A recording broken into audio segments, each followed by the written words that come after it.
Sudah lama ya saudara? Sudah berapa lama ya? Hah? Wow, time flies ya. Rasanya waktu itu berjalan begitu cepatnya saudaraku. Kita sudah masuk di bulan September. 3 bulan lagi loh saudara. We celebrate Christmas. Wow, amazing ya, amazing ya.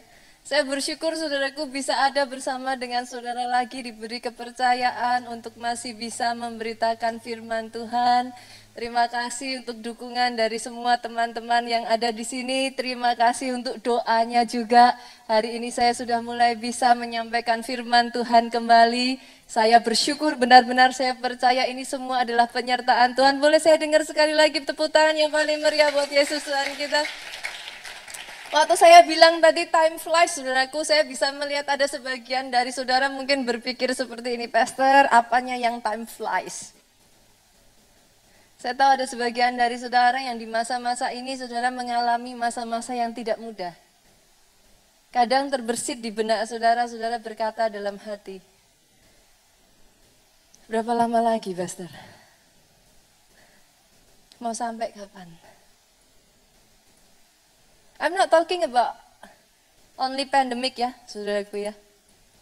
Tapi ada sebagian dari saudara yang saya tahu dalam masa-masa ini, saudara berkata, Pastor, saya sudah nggak kuat lagi. Hari ini saya ingin mengajak saudara melihat. Ternyata saudara tidak sendirian di tempat ini hal yang sama yang dialami oleh Rasul Paulus, saudaraku. Saya ajak saudara baca. Kita buka yuk dari Kisah Rasul pasalnya yang ke-27. Kisah Rasul 27 ayatnya yang ke-14 sampai ayatnya yang ke-15. Saudara, sama seperti Pastor Jonathan memberikan kesepakatan ya. Susah bagi saya untuk melihat saudara. Semuanya tertutup masker, saudaraku. Boleh nggak? Ketika nanti saudara diberkati dari firman Tuhan, ketika firman Tuhan berbicara secara pribadi dalam kehidupan saudara, angkat tangan saudara, katakan aminmu yang paling keras. Mau saudara duduk di depan, mau saudara duduk di belakang, yang saya kenal keluarga Allah tidak mengenal duduknya di mana. Amin. Yang saya tahu keluarga Allah, sekali keluarga Allah tetap keluarga Allah, saudaraku, jemaat keluarga Allah adalah orang-orang yang menyala-nyala di dalam Tuhan. Itu sebabnya nanti sepanjang firman Tuhan ini diberitakan, saudaraku. Dari ujung yang paling belakang, halo, yang tengah, yang di sebelah kanan saya, yang paling depan sekalipun. Semuanya sama-sama dapatkan remanya, katakan aminmu yang paling keras. Sekali lagi boleh tepuk tangannya yang paling meriah buat Yesus Tuhan kita. Kita buka ya saudaraku. Kisah Rasul 27 ayatnya yang ke-14 sampai ayatnya yang ke-15 saya bacakan. Tetapi tidak berapa lama kemudian turunlah dari arah pulau itu angin badai yang disebut angin timur laut. Wow. Kapal itu dilandanya dan tidak tahan menghadapi angin haluan. Karena itu kami menyerah saja dan membiarkan kapal kami terombang-ambing. Adakah di antara saudara yang mengalami sama seperti Rasul Paulus ini? Sudah tidak tahan lagi, Pastor. Karena itu kami menyerah saja. Kami sudah tidak tahu lagi waktu-waktu ke depan ini dengan apa kami masih bisa melanjutkan kehidupan keluarga kami. Saya tahu ketika saudara datang di tempat ini, saudara datang dengan senyum, saudara datang everything seems okay. Tapi ada sebagian dari saudara di tempat ini yang sama seperti ayat ini, saudara berkata kami menyerah saja. Kami sudah tidak tahu apa lagi yang harus kami lakukan. Ayat 20 saudaraku, kita lanjutkan. Things are not getting better, saudara. Di ayatnya yang ke-20 kalau kita lanjutkan, ayat ini berkata setelah beberapa hari lamanya. Kebayang gak sih saudaraku, terombang-ambing di tengah badai di dalam kapal seperti itu berhari-hari lamanya, baik matahari maupun bintang-bintang tidak kelihatan. What does it mean? Apa artinya, Pak? So dark. It's all darkness, saudaraku. Sejauh matamu memandang tidak tampak ada jalan keluar. You've tried your best. Tapi sejauh kau berusaha, you cannot see your future. Saat itu ini yang dialami oleh Rasul Paulus beserta dengan seluruh kapal itu, saudaraku, bukan hanya itu saja, angin badai yang dahsyat terus-menerus mengancam kami. Belum selesai satu hal, saudaraku, Pastor, kalau satu masalah saja saya masih bisa menghadapi, Pastor. Belum selesai satu. Tapi seolah-olah saya terus-menerus diperhadapkan pada satu fakta demi fakta berikutnya, satu berita demi berita berikutnya, Pak. Sampai di satu titik, Pak, kadang, Pak, satu aja kita masih kuat, kita masih berdiri, saudaraku. Again and again and again and again. Capek loh, Pak. Sampai-sampai di sini, saudaraku, Alkitab berkata, akhirnya, ayat ke-20 ini, saudaraku, putuslah segala harapan kami untuk dapat menyelamatkan diri kami.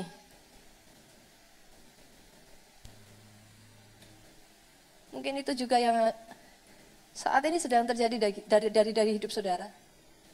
Satu ketika saya pernah berjumpa dengan satu orang, saudaraku, ketika dia datang ke gereja ini. Dia ketemu saya, dia jabat tangan saya dan dia menangis, saudaraku. Saya tidak tahu apa yang terjadi dengan wanita ini, saudaraku, ibu ini. Tapi ketika dia jabat tangan saya, dia menangis, dia berkata, terima kasih, Pastor. Saya kaget, saudaraku. Ada apa, Ibu? Tahukah saudara, dia berkata kepada saya, Pastor, hari ini sesungguhnya adalah hari terakhir saya datang ke gereja dan saya mau berpamitan dengan Tuhan. Tapi rupa-rupanya, kalau hari ini ada orang-orang yang seperti itu, saudara datang di tempat ini, dengar baik. Hari ini saya ada untuk membawa kabar baik, saudaraku. Saya ingin memberitakan satu firman Tuhan yang membawa kabar baik buat saudara. Dengar ini baik-baik. Selalu ada pelangi sehabis badai. Boleh saya dengar aminnya yang paling keras dari tempat ini, tepuk tanganmu yang paling meriah. Selalu ada pelangi sehabis badai. Justru ini yang jadi judul firman Tuhan pada hari ini, saudaraku. The Rainbow of Glory. Saya berdoa satu demi satu. Saya tidak tahu kondisimu saat ini, but if that's you, I speak the rainbow of glory. Pelangi kemuliaan itu mulai terbit di dalam kehidupan saudara. Tidak ada lagi kegelapan. Kegelapan digantikan dengan rainbow of glory. Aminkan itu jadi atas kehidupan saudaraku. Tepuk tanganmu yang paling meriah buat Yesus Tuhan kita. Kita lanjutkan, saudaraku, di ayatnya yang ke-21 sampai ayatnya yang ke-22. Dan karena mereka beberapa lamanya tidak makan, jadi bukan hanya terombang-ambing, saudara, rupa-rupanya selama waktu-waktu itu juga lah mereka tidak makan. Pak, saya ajak bayangin ya, Pak, kondisi seperti itu. Sudah di tengah badai, saudaraku, terombang-ambing, semua gelap, nggak makan. Jujur, sensi nggak sih, Pak? Oh, ada sangat banyak orang hari-hari ini kondisinya juga sensi, Bu. Yang mengerti katakan amin. Kadangkala di dalam rumah tangga yang biasanya oke, kali ini sedikit ngomong saja bisa salah. Ada banyak orang dalam keadaan yang seperti ini, saudaraku. And it's not easy. Kita lanjutkan ya, saudara. Rasul Paulus berkata, berdirilah Paulus di tengah-tengah mereka dan berkata, saudara-saudara, jika sekiranya nasihatku dituruti, supaya kita jangan berlayar dari kereta.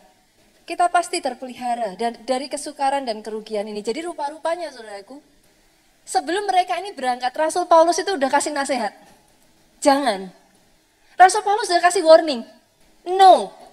Jangan berangkat dari kereta. No. Tapi rupa-rupanya ditabrak juga nasihatnya Rasul Paulus ini, Bu. Bahasa Jawanya, ngeyel, Bu. What is ngeyel, saudaraku? Ayo apa? Bahasa Indonesianya ngeyel apa, saudara? Saya tuh kadang, saya ngerti sih, saudara. Kalau saya bahasa Jawa nggak semua orang ngerti. Tapi bahasa Jawa tuh mantep bener, saudaraku. Ngeyel itu apa ya? Apa coba? Apa? Apa? Apa, Bu? Maaf? Keras kepala. Nah, keras kepala, saudara. Udah dikasih tahu, tabrak juga. Berapa banyak sering kali anak Tuhan dengar ini? Jangan cepet-cepet nyalain iblis. Halo? Banyak anak Tuhan selalu berpikir ada masalah iblis. terjadi ini, iblis. Sukanya cepat langsung tuding. Kasihan juga loh saudara iblisnya saudara. Berapa banyak masalah terjadi karena senggol kiri kanan, karena jauh nggak bisa saudara, cuman senggol gini aja. Berapa banyak seringkali terjadinya karena ngeyel bu. Kitanya yang ngeyel pak, yang mengerti aminnya yang keras. Roh Kudus sudah peringatkan di hati, jangan. Roh Kudus sudah katakan ini bukan orang yang tepat. Tapi terus apa? Ngeyel, saudara. Sama ini terjadi, saudara. Sehingga di ayatnya yang ke-22, tetapi sekarang, Rasul Paulus berkata apa ini? Tetapi sekarang juga, dalam kesukaran ini, aku menasehatkan kamu supaya kamu tetap bertabah hati. Saya berkatakan atas pribadi, lepas pribadi di tempat ini, tetaplah bertabah hati, Pak. Tetap bertabah hati. Dalam bahasa Inggrisnya, saudaraku, kata yang dipakai itu adalah to be of good cheer. Good cheer itu artinya riang gembira. Tengahnya badai, tengahnya masalah, Rasul Paulus bilang disuruh riang gembira. Jujur, gak usah saudara, saya sebagai hamba Tuhan, saudara, saya baca ini, dalam hati Pak, saya ngomong, nonsen. Lo jujur aja, kita gak usah sok rohani saudaraku. Tengah badai macam begitu, by the way saya pernah mengalami hal yang sama, hanya tidak ada apa-apanya dibanding Rasul Paulus ini saudara. Satu ketika saya pernah pergi ke satu tempat saudaraku, kami naik kapal, kami naik perahu, menyeberang gitu saudaraku, di semacam kayak lautan gitu, nggak terlalu besar saudara. Di tengahnya kami sudah ada di tengah lautan saudara, tiba-tiba saja anginnya begitu kencang saudaraku. Kami di dalam perahu itu rasanya itu kayak seperti udah mau dimakan sama ombak saudara. Loh jujur kalau saudara ada di dalam keadaan saya bu, riang gembira bu, bahasa roh iya bu. Wah, itu rasanya udah gak karu-karuan. Yang ada hanya bisa Tuhan Yesus, bahasa rohi apa kasih. Udah gak bisa apa-apa bu. Kiri kanan lihat laut. Tapi Rasul Paulus berkata, be of good cheer. Jangan kehilangan sukacitamu di tengah masa seperti itu. How can it be? Secara manusia gak mungkin bu. Unless, kecuali. Maybe Rasul Paulus tahu sesuatu yang kita nggak tahu. Saya mengerti yang saya maksudkan. Mungkin Rasul Paulus punya sesuatu yang kita nggak tahu sudah. What is it? Kita lihat ya. Kita lanjutkan ayatnya. Firman Tuhan itu kaya saudaraku, amazing. Apa kata Rasul Paulus? Sebab tidak seorang pun di antara kamu yang akan binasa. Saya berkatakan, masalah ini tidak akan membuat satu orang pun di antara saudara binasa. Saya perkatakan atas tempat ini, saat ini juga. Apa yang saudara hadapi tidak diizinkan membuat saudara binasa. Tangkap itu dengan iman, saudaraku. Tidak binasa. Sekalipun, Rasul Paulus berkata kecuali kapal ini. Kita lanjutkan dulu ya. Banyak yang tidak mengerti kenapa rahasianya saudaraku, Rasul Paulus bisa punya iman yang sampai seperti itu. Karena yang tidak banyak disadari orang saudaraku. Ayat yang ke-23. 23. Karena tadi malam seorang malaikat dari Allah, yaitu dari Allah yang aku sembah sebagai miliknya, berdiri di sisiku. Ada banyak anak Tuhan yang tidak menyadari engkau melalui badai betul bu. Tapi kau tidak sendirian. Dia mengutus malaikatnya berdiri di sisimu. Engkau hari ini yang gentar. Engkau yang hari ini sudah kehilangan pengharapan, engkau yang sudah putus pengharapanmu, engkau yang sudah ada di dalam keadaan menyerah, saudaraku, dengar ini baik-baik. Malam itu kata Rasul Paulus, dia mengutus malaikatnya berdiri di samping saudara. Saya membawa kabar baik bagi saudara hari ini. Dia Immanuel, God is with you. Dia Tuhan ada bersama dengan saudara, tidak diizinkan binasa. Tidak dibiarkan. Sekalipun kapalnya mungkin tenggelam. Oh yes, ayat 22 mengatakan kecuali kapal ini mungkin kapalnya benar tenggelam. Keadaannya mungkin memang tidak getting better, saudaraku. Tapi dia utus malaikatnya. Berdiri di samping saudara. Saya berdoa saudara hari ini. Dimanapun kau duduk, sadari ini. Berapa lama kau sudah merasa kau berjalan sendirian, saudara? Berapa lama kau merasa kayak menghadapi semuanya ini seolah-olah kau sendirian? Tapi hari ini Rasul Paulus mengingatkan setiap kita, no, Pak, you are not alone. He sent His angel to stand by you. Doa saya hari ini, kekuatan yang baru. Kekuatan yang baru turun atas saudara. The new, the fresh anointing itu mengalir. Dari ujung yang paling depan sampai ujung yang paling belakang diperbaharui kembali. Kekuatannya. Kenapa saudara? Kita lanjutkan ayatnya. 24-25 saudara. Wow. Ketika saya mempersiapkan firman ini, saya sendiri diberkati, saudara. Terlepas dari semua badai ini ya, saudaraku. Tuhan itu nggak ngeributi soal badainya, saudara. Tahukah saudara yang Tuhan ingatkan kepada Paulus apa? Ayat 24, ia berkata, malaikat itu mengingatkan Rasul Paulus. Jangan takut Paulus, engkau harus menghadap Kaisar. Dan sesungguhnya oleh karunia Allah, maka semua orang yang ada bersama dengan engkau di kapal ini akan selamat karena engkau. Sebab itu tabahkanlah hatimu. Sekali lagi diingatkan saudaraku, be of good cheer. Tabahkan hatimu. Karena aku percaya kepada Allah bahwa semuanya pasti terjadi. Sama seperti yang dinyatakannya kepadaku. Ingat ini baik-baik saudaraku. Yang lain ngeributin badai. Kita manusia seringkali ributnya masalah. Tuhan ngingetinya sederhana saudara. Paulus, kamu masih punya tugas. Mandatmu belum selesai. Itu sebabnya jangan takut. Karena kamu harus menyelesaikan tugasku. Tugas yang dari aku masih harus diselesaikan. Do not be afraid. Berapa banyak dari saudara yang hari-hari ini saudara didistract dengan semua masalah, dengan semua badai, dengan semua kegelapan. Tapi hari ini saya merasa saudaraku secara khusus firman Tuhan ingin mengingatkan kepada setiap saudara di tempat ini. Saya tidak tahu apakah itu. Tapi masing-masing dari saudara, Tuhan ingatkan saya saudaraku. Tuhan kasih saudara mandat. Ada sebagian dari saudara, Tuhan kasih kau mandat, engkau harus berjuang untuk anak-anakmu.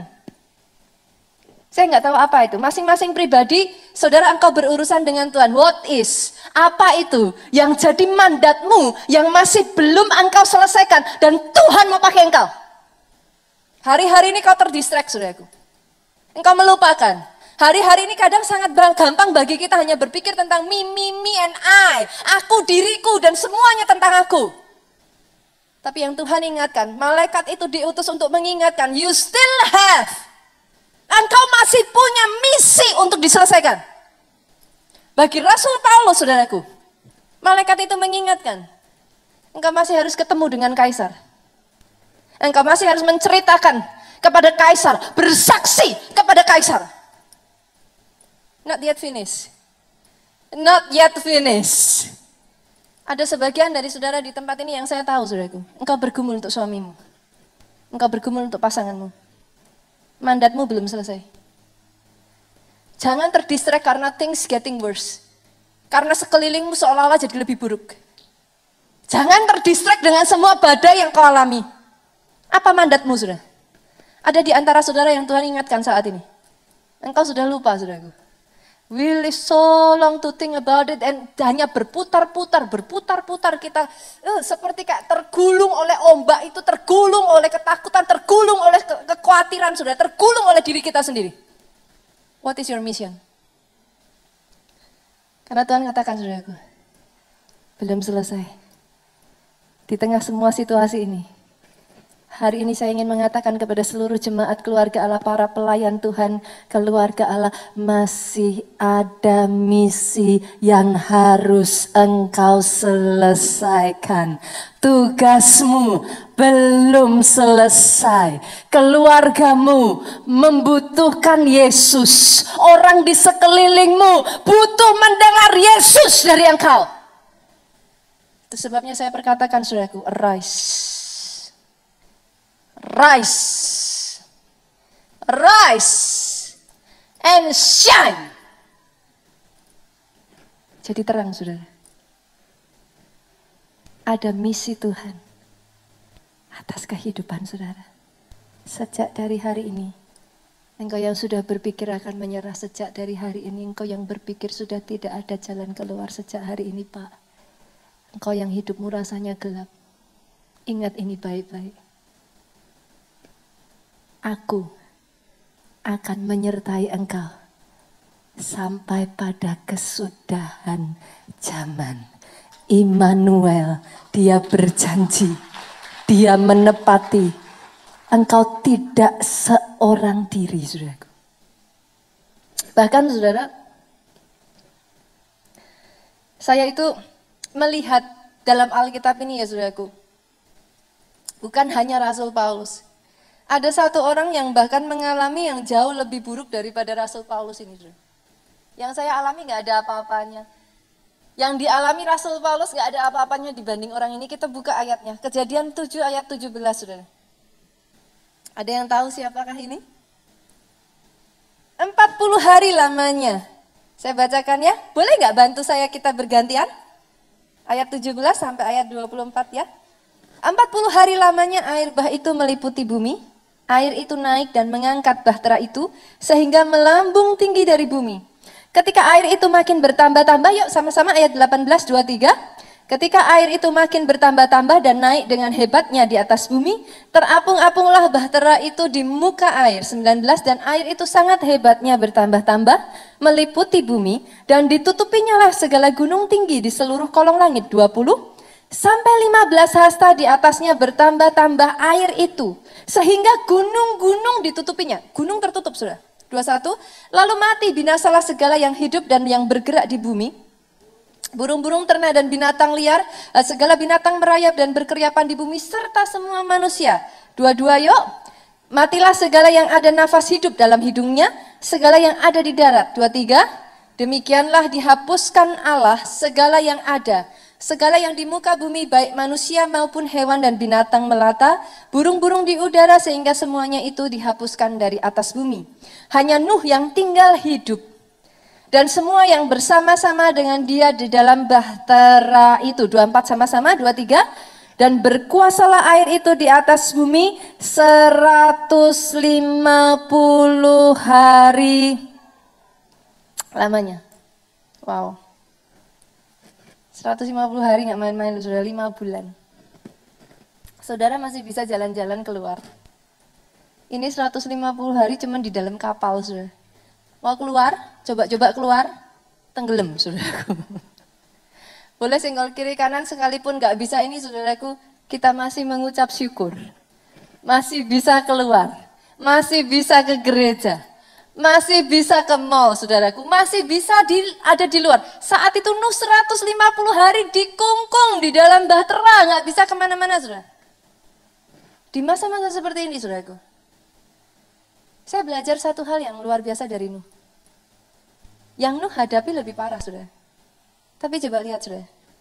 Di tengah semua orang mengalami badai yang begitu besar, tidak ada satupun yang tertinggal. Apa yang menyebabkan Nuh ini sampai mendapatkan kasih karunia yang dari Tuhan? Coba kita lihat ayatnya ya. Kejadian 6 ayat 7 sampai 9. Kenapa Nuh sampai mendapatkan kasih karunia yang dari Tuhan.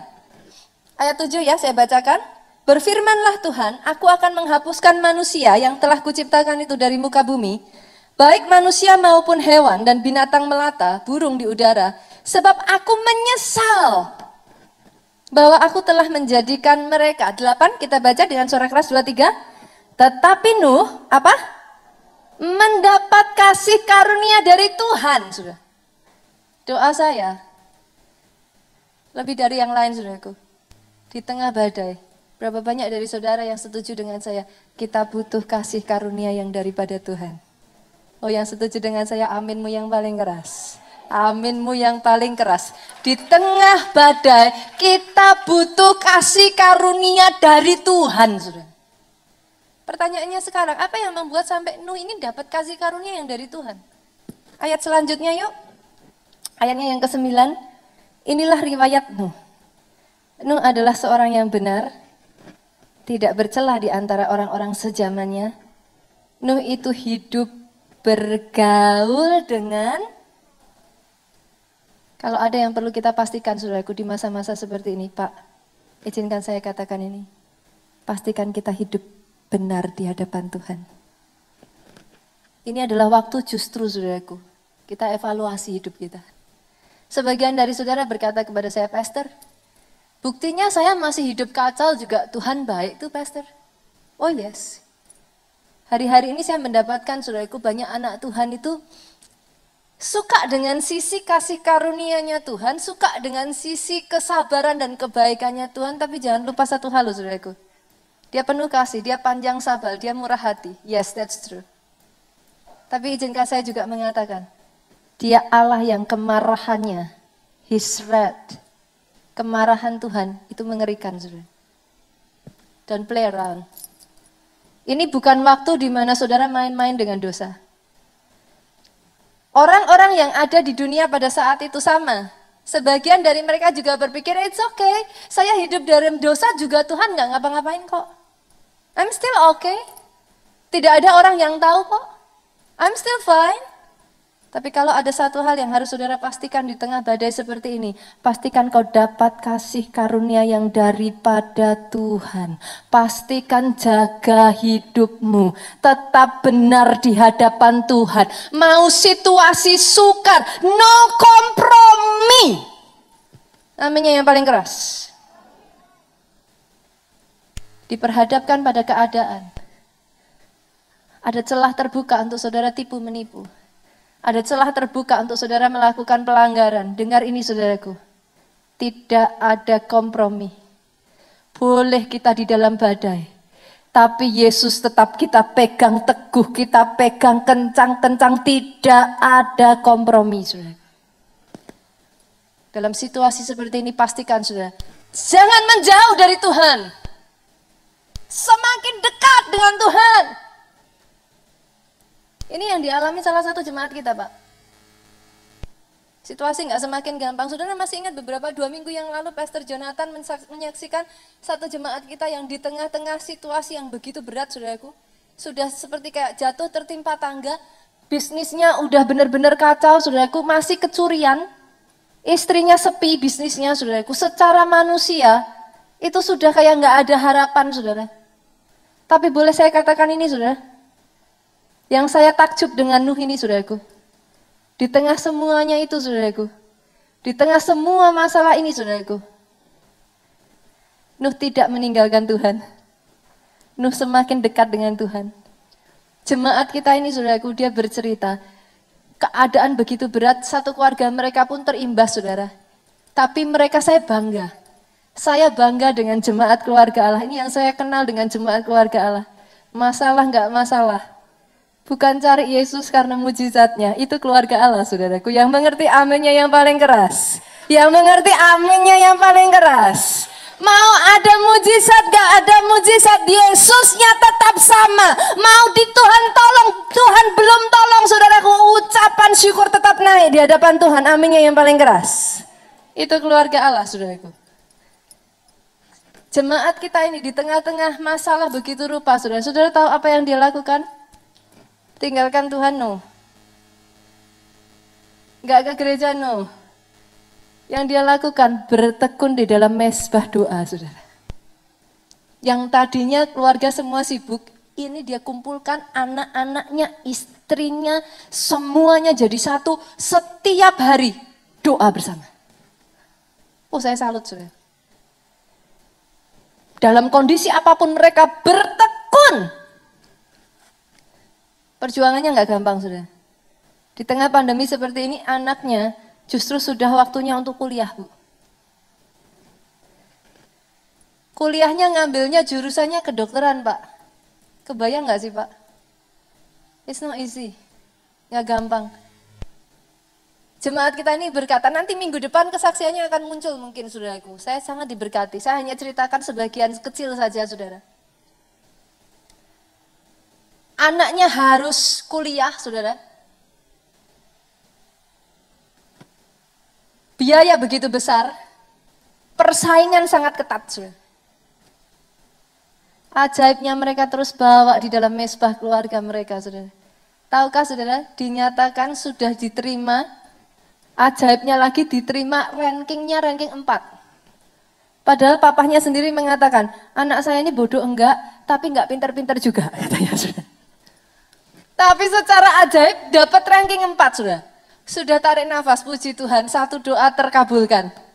Tapi setelah berikutnya maju, saudaraku, sudah diterima, puji Tuhan, tapi berikutnya dikasih kabar lagi, saudaraku. Sudah diterimanya oke, tapi dikasih kabar, tahukah saudara? Biayanya ratusan juta rupiah, saudara. Papanya katakan angkat tangan. Dari mana? Kondisi macam begini. Dana ratusan juta rupiah, bagaimana saya bisa bayar? Nggak mungkin, nggak bisa. Saudara tahu, di tengah menyerah, di tengah putus asa, anaknya sudah hampir menangis karena tidak mungkin masuk. Mereka berdoa sekali lagi, dibawa ke mezbah doa, berseru minta kasih karunia dari Tuhan, saudara. Tahukah saudara, tidak berapa lama kemudian dikasih kabar, saudaraku. Satu proyek yang sudah sekian lama dikerjakan oleh ayahnya ini yang belum selesai, lama sudah tidak selesai, saudaraku. Bahkan kayak papahnya ini sudah lupa dengan proyek ini. Tiba-tiba dikasih kabar, di waktu yang sangat mendesak seperti itu, proyeknya selesai, uang komisinya keluar, dan jumlahnya tepat seperti jumlah yang dibutuhkan untuk membayar biaya kuliah dari anaknya. Tepuk tangannya yang paling meriah buat Yesus, Tuhan kita. Selesai, saudara. Dengan cara yang ajaib, kita butuh kasih karunia yang dari Tuhan. Karena waktu saya terbatas, saudaraku. Yang membuat saya itu lebih tersentuh dari kehidupan Ayub, saudara. Oke lah, kalau sedang ditolong Tuhan, kita ini oke lah, saudara. I know gitu. Kita menyala-nyala, Tuhan bekerja, wah kita on fire. Tapi coba saudara lihat. Ayub ini luar biasanya, kita buka Kejadian, saudaraku. Pasalnya yang ke-8 ayat 18 sampai 22. Satu ketika, saudara, selesai semua air bah itu, 150 hari selesai, mereka bisa keluar, saudara. Ayat 18 saya bacakan. Keluarlah Nuh bersama dengan anak-anaknya, istri dan istri anak-anaknya, segala binatang liar. Wah, kebayang gak sih, saudara? Ini ya nanti pandemik selesai. Kebayang gak, saudara? What will happen? Wah, mungkin saya bisa bayangin nih, mall tiba-tiba penuh sesak, saudara. Tempat-tempat hiburan, tempat-tempat libur gitu, saudara, tiba-tiba penuh orang kayak gitu. Saudara bisa bayangkan, saat itu bukan hanya manusianya yang happy, saudara. Turun menginjakkan kaki kembali. Kemarin saudara setelah lockdown aja, mulai keluar dari rumah, rasanya gimana? Halo? Halo? Saudara bisa mengerti kan yang dirasakan Nuh saat ini, Pak? Keluar semua, saudaraku. Mereka sudah pergi ke arah masing-masing, sudah tidak ada yang ingat, saudaraku. Ini satu pelajaran yang membuat saya terharu dengan Nuh, saudara. Saudara tahu apa yang dilakukan Nuh? Yang lain pergi. Yang lain udah nggak tahu kemana arahnya. Ayat 20 saya bacakan untuk saudara, ini yang Nuh lakukan. Lalu Nuh mendirikan mezbah bagi Tuhan. Doa saya, jemaat keluarga Allah, adalah orang-orang yang tidak pernah melupakan kebaikan Tuhan di dalam kehidupannya. Saudara masih ingat cerita 10 orang kusta yang disembuhkan Yesus? Boleh saya tanya, Bu? Berapa yang kembali sama Yesus? Berapa? Semua? Sedih ya, saudara? Banyak anak Tuhan pada saat butuh Tuhan kejar Tuhan. Banyak anak Tuhan pada saat tak bisa apa-apa teriak minta tolong sama Tuhan. Tapi begitu mudahnya. Setelah semua pertolongan yang Tuhan lakukan dalam kehidupanmu, saudaraku, Tuhan izinkan satu masalah terjadi atas kehidupanmu untuk membuat engkau semakin dewasa. Berapa banyak anak Tuhan berkata, kenapa Tuhan izinkan? Oh, saya berdoa, saudaraku, ada orang-orang di tempat ini yang tidak pernah gampang lupa dengan kebaikan Tuhan. Di sini ada orang-orang yang menolak lupa, saudara. Sama seperti Nuh.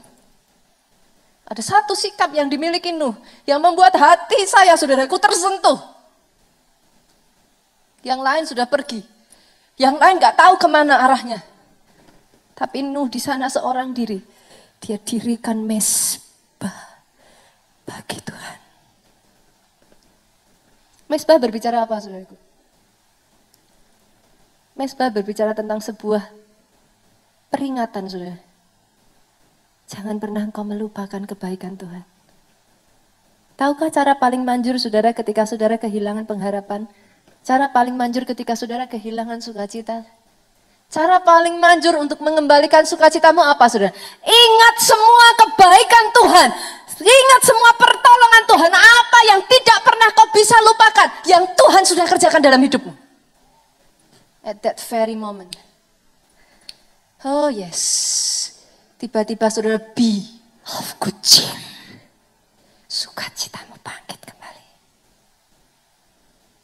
Engkau yang merasa hari-hari ini sudah kehilangan, engkau yang mempertanyakan Tuhan hari-hari ini, saudaraku. Engkau yang menjadi begitu negatif hari-hari ini.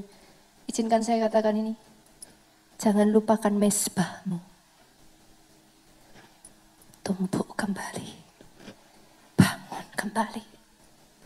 Dari situ kau berkata, Tuhan, Engkau baik.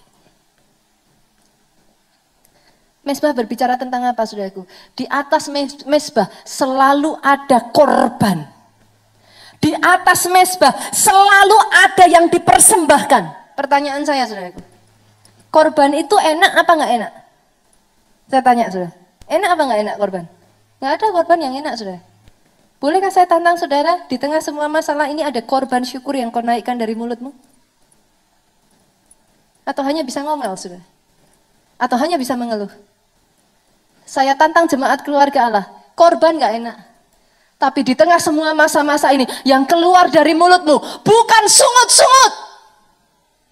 Korban syukur. Biarlah manis kau dengar, Tuhan. Manis kau dengar, Tuhan.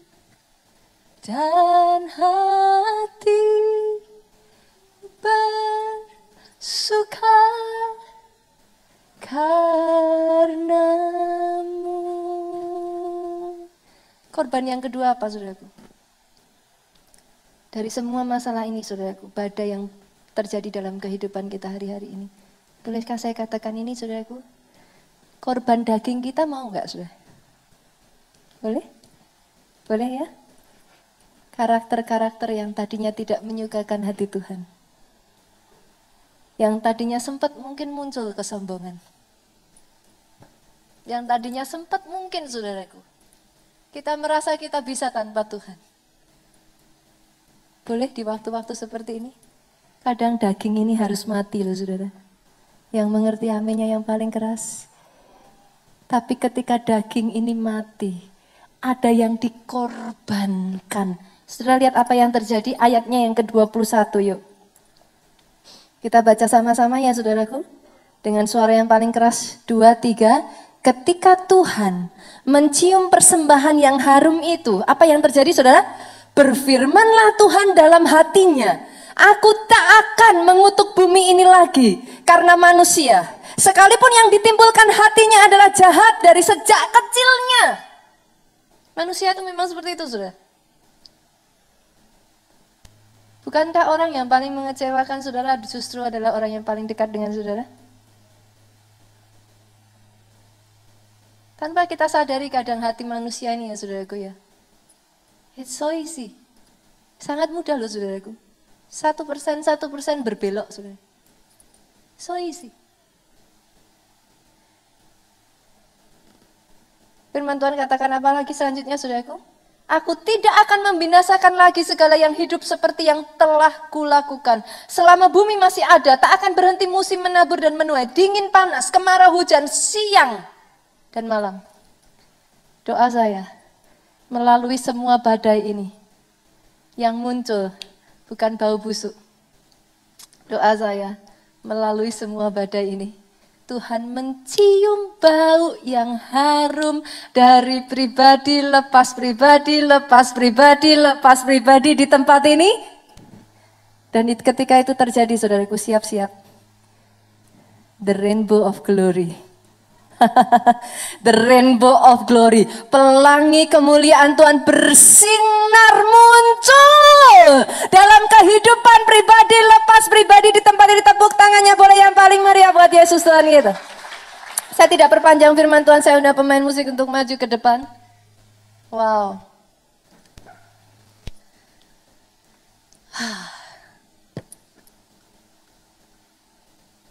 Saya kalau lihat kehidupan Ayub ini ya saudara, kehidupan Nuh dan Daud ini ya saudaraku, amazing. Waktu saya terbatas saudara, saya tidak bisa menceritakan. Daud juga mengalami hal yang sama Pak.